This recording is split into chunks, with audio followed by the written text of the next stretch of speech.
This video contains news and analysis related to a recent terror attack in Kashmir. The content may include sensitive visuals and discussions that could be distressing to some viewers.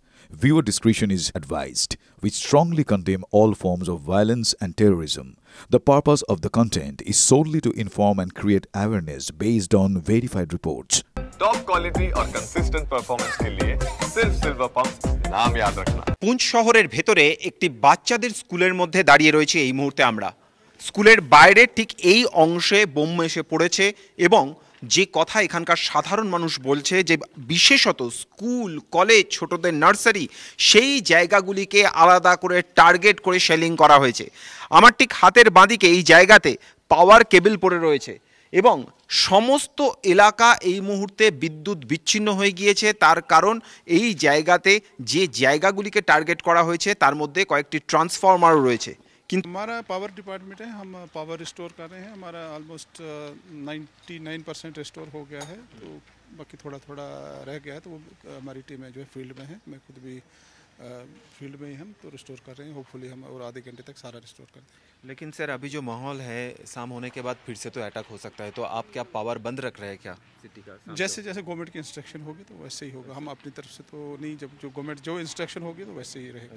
তো যে ছবি আমরা দেখাতে চাইছি যে পেহেলগাম হামলার প্রত্যাঘাত হিসেবে ভারতের তরফ থেকে যখন সরাসরিভাবে জঙ্গি ঘাঁটিগুলিতে আক্রমণ করা হয়েছে তখন পাল্টা আক্রমণের জন্য পাকিস্তান আক্রোশে বেছে নিয়েছে এই পুঞ্চ ভূখণ্ডের স্কুলগুলিকে, কলেজগুলিকে এবং নার্সারিগুলিকে। আমরা যেখানে দাঁড়িয়ে রয়েছি সেই অংশে আমরা দেখতে পাচ্ছি যে একদিকের দেয়াল জানলা কার্যত সম্পূর্ণভাবে ভেঙে পড়েছে। আমার ক্যামেরা পার্সনকে অনুরোধ করব ভেতরের দিকে ছবিটা দেখাতে, যেখানে ছোট ছোট বাচ্চারা বসেন, যেখানে ছোট ছোট বাচ্চাদের ক্লাস হয়, সেই ক্লাসরুম সম্পূর্ণভাবে ধ্বংস হয়ে গিয়েছে। সেখানে আপাতভাবে এখন আর কোনোভাবেই ক্লাস হওয়া সম্ভব নয়।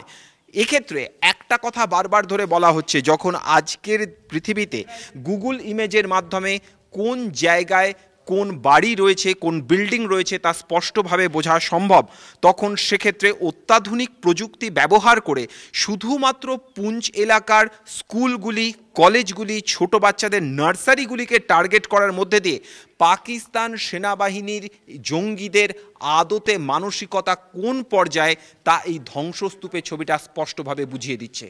এলাকার মানুষ আপাতভাবে তারা প্রাণ ভয়ে বা বলা যেতে পারে সেনাবাহিনীর চাপে তারা কিছুটা দূরে সরে যেতে চলে গিয়েছেন, তারা নিরাপদ আশ্রয়ে গিয়েছেন। কিন্তু তারা বলছেন যে খুব দ্রুত এই স্কুল বাড়ি তারা আবারও তৈরি করে ফেলবেন এবং কোনো পরিস্থিতিতেই তারা পিছোপা হবেন না।